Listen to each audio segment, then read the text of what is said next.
Madame, mademoiselle, monsieur, bienvenue à Metro News. Voici les principaux titres qui seront développés ce soir. Dans un message adressé à la nation à l'occasion de la Noël, le candidat à la présidence du PHTK, Jovenel Moïse, demande au CEP de respecter la date du 29 décembre pour la publication des résultats définitifs des dernières élections.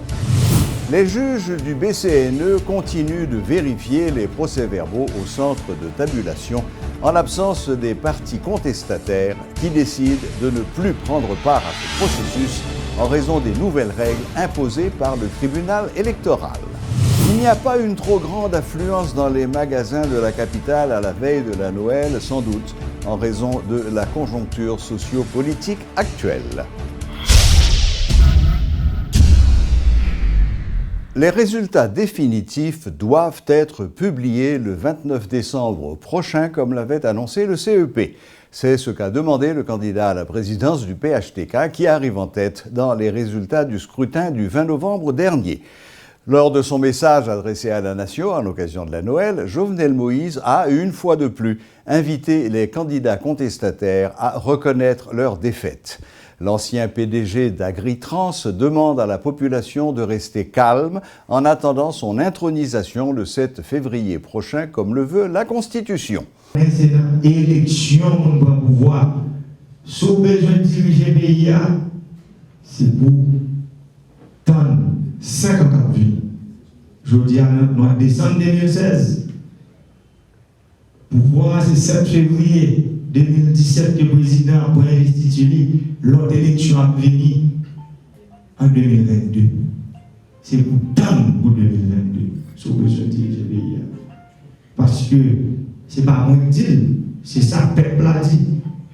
C'est ça la Constitution a dit. Nous voyons que le comportement compétiteur fait Haïti perdre en pile. Le pays a perdu 100 millions de dollars. Le pays a perdu un an.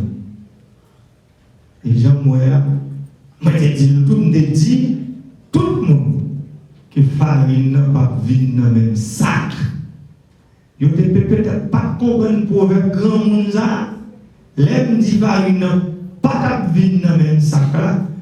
Ça veut dire, building, pas dans l'hélicoptère, pas dans l'ambulance encore. N'est pas dans camper pour venir parler de fraude et puis pour camper pour courir. Je dis à farine n'a pas vu dans le même sac. Le peuple a fini de voter, fort résultat, élection, peuple a bail. Mais 28 décembre, tout le monde dans le pays d'Haïti, du nord au sud, de l'est à l'ouest, commence à ranger pour nous, pour nous faire veiller patriotique, ça, pour nous donner le résultat élection 29 décembre 2016. Je vous dis, c'est 23, manquez-nous 6 jours. Chaque jour, nous les compter, des marques manquez 5. Chaque jour, nous avons dit combien de jours manquer, jusqu'à ce que nous arrivions dans le jour. Vive Haïti, vive la démocratie. Merci.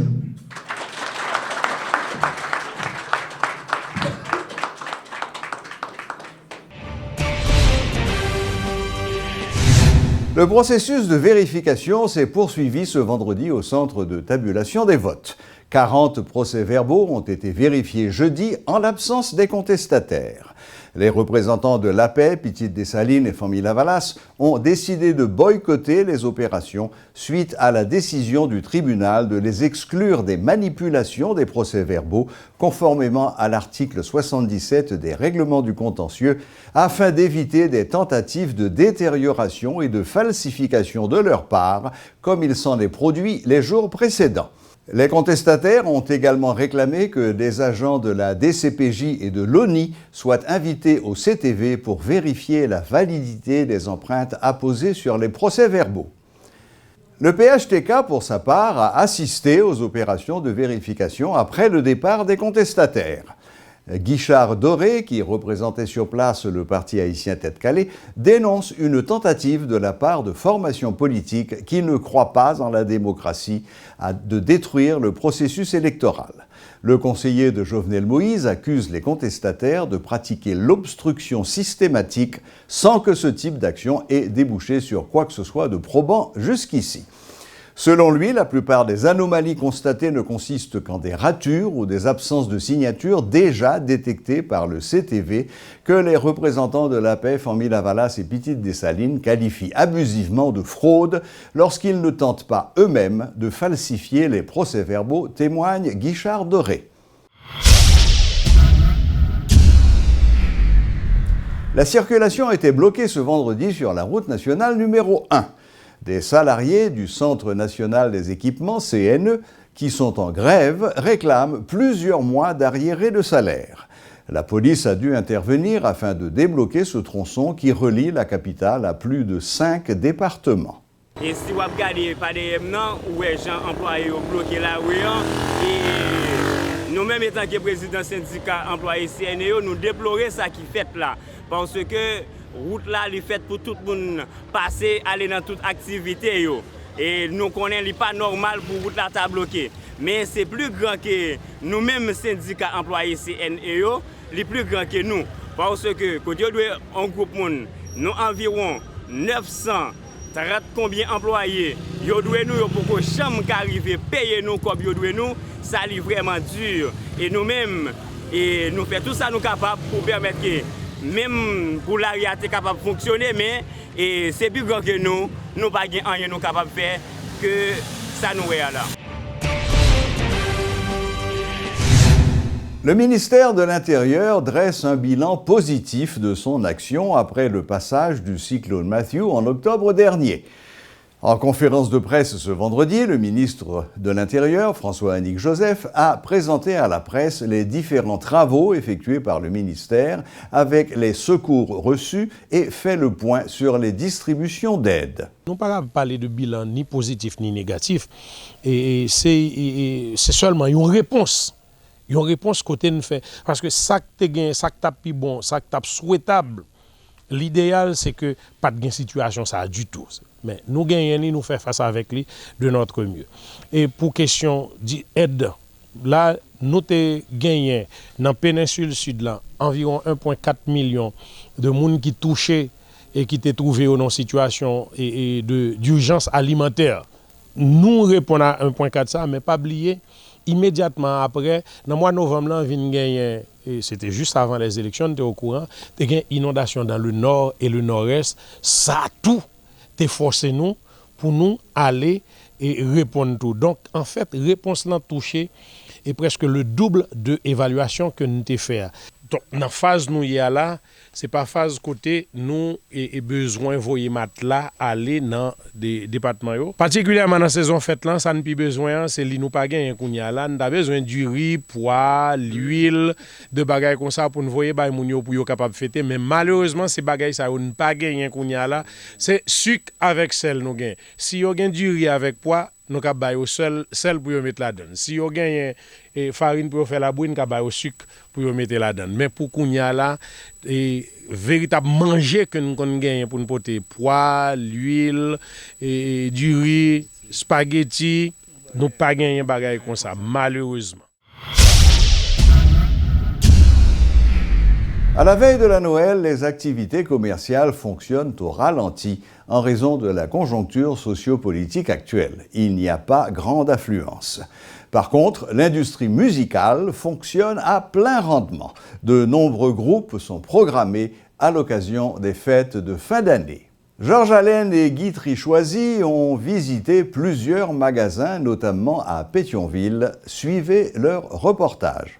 La Noël, c'est sur Métropole et bien entendu à l'occasion de la fête de Noël, Métropole balade son micro à travers les magasins, à travers les rues pour voir comment ça marche. Est-ce que les gens répondent à l'appel parce que la période de fête, c'est la période de fête en dépit de tout ce qu'il y a dans le pays comme politique, comme blocage, au niveau des élections par exemple, eh bien Métropole, pour rester fidèle à la tradition, pour égayer votre journée, essaie de voir comment ça se passe à travers les magasins de jouets, à travers les rues.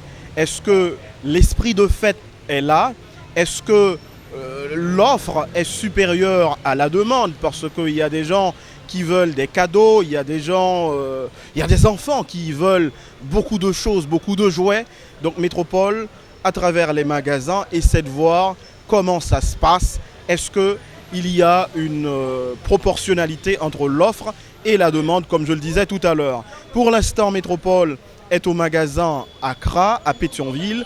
On va essayer d'y rentrer pour parler aux gens, pour voir comment ça fonctionne. Est-ce que l'esprit de fête est là? Bonjour. Bonjour, Radio-Télévision Métropole. Comment ça marche à Accra? Ça marche évidemment bien. On est en train de balayer des cadeaux, on a des clients, les personnes viennent acheter, et puis on emballe, on vend. C'est ce qu'on fait. Est-ce que véritablement les gens répondent à l'appel? Est-ce que vous sentez en tant que vendeuse, employée en quelque sorte, que la Noël est présente dans les esprits? Bon, pratiquement, d'après moi, oui, parce que j'ai emballé plusieurs cadeaux durant la journée, pratiquement 100 ce matin, donc d'après moi, oui, les gens répondent à l'appel. Comment ça a été en début de semaine? Pareil? En début de semaine, les gens ont hésité, mais dès 23, aujourd'hui est 23, dès hier, les gens ont commencé à acheter suffisamment bien. Et je ne sais pas, la semaine dernière, les gens ont hésité, mais dès avant-hier, les gens ont commencé à acheter. La Noël pour moi, c'est la fête, une fête de partage, une fête où tout le monde échange leur amitié, montre à quel point les autres comptent pour eux. Et aussi, c'est un moyen aussi de célébrer, comme le mot le dit, la naissance de Jésus, tout ça. Donc oui, je fête à Noël. On va acheter cadeau là pour Petitou? Oui, vous visitez moi. Hein? Vous faites ça chaque année? Chaque année. Donc même en période difficile ou toujours fait? Bon, je fais effort quand même. On connaît si on n'a pas qu'on a fait difficile là non les mêmes. Donc il toujours pas attendre un bagage, surtout si on fait effort dans l'école donc faut comme tu as dit ça, faut faire que tout le monde est content. Ah, donc si vous comprenez bien, Petitou réussit là, on fait quelque chose. Oui, quand même, on fait effort, on fait ça. Monsieur Accra, bonjour. Bonjour. C'est Télémétropole, Oui, vous oui. allez bien? Avec l'aide de Dieu, oui, on va bien. Comment ça se passe ici à l'intérieur? Bon, il y a un ralentissement cette année dû aux grèves, au malaise politique. Mais je crois que ça commence à aller mieux depuis quelques jours, depuis que les entreprises ont commencé à payer leur bonus en circulation. Il n'y a plus de liquidité, on le sent.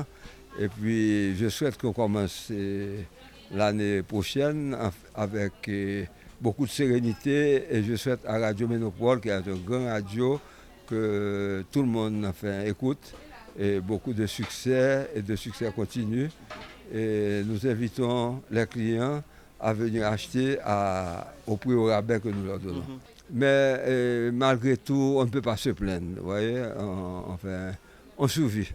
Voyez, donc j'espère que l'année prochaine sera bon, non seulement pour nous, mais pour tout le pays. D'accord, merci et joyeux Noël. À vous aussi et à tous vos fanatiques. Je trouve que Noël c'est amusant et je me sens bien parce que je suis toujours avec mes parents et je me sens jamais seule. Je ne reste pas chez moi tout seul à regarder la télé. Je suis toujours avec eux, je sors toujours avec eux. D'accord. Joyeux Noël à toi. À vous aussi. Joyeux Noël. Merci. Joyeux Noël. Merci. Toujours Georges Alain à la maison Accra et Guitry derrière la caméra. Donc l'occasion n'est pas toujours offerte à tout le monde de pouvoir côtoyer de près le Père Noël. Eh bien aujourd'hui, Télémétropole a cette chance-là pour qu'il s'aille passer année ça alors que c'est très difficile. Mais Père Noël, nous on passé année ça alors que c'est difficile dans le pays. Mon cher, quand même, nous c'est vraiment difficile, mais année ça nous passé, nous mettre la joie dans tout cœur, tout le monde, fait tout le monde content. Ça déjà bâti mon cadeau, Père Noël. Un peu bel cadeau, on a profité. Mais année ça, c'est belle bagaille net. Tant qu'on qui sort bâti mon bon, nous offrons cadeau de machines, hélicoptères, avions, tout bagaille net. Ok. Bon, je te remercie Métropole. Voilà. Tu es contente d'être avec le Père Noël? Oui. Merci. Moi, merci Radio Métropole. Allez, ça me souhaite nous bonne année. Voilà, merci Père Noël. D'accord.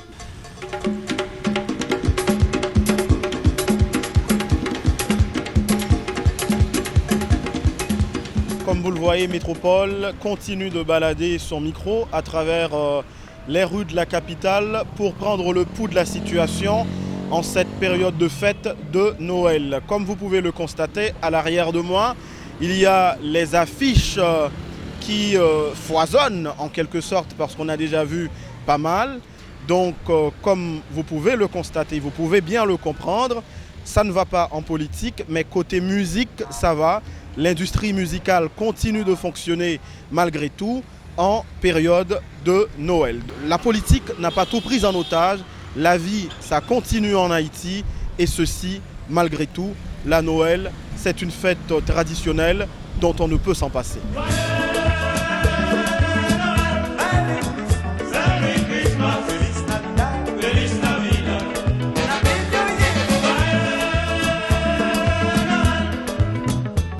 On vous l'avait dit et c'était sans exagération, c'est tout un foisonnement d'affiches musicales à travers les rues de Port-au-Prince.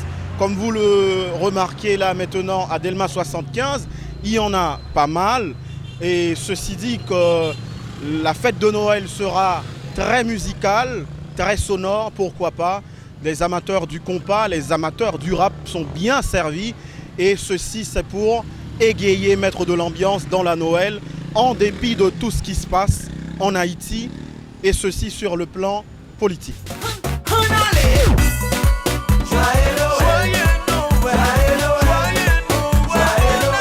Joyeux Noël à vous, joyeux Noël à tous les téléspectateurs de Métropole, joyeux Noël à tous les Haïtiens. C'était Georges Alain au micro pour Télémétropole et derrière la caméra, Guitry Choisi.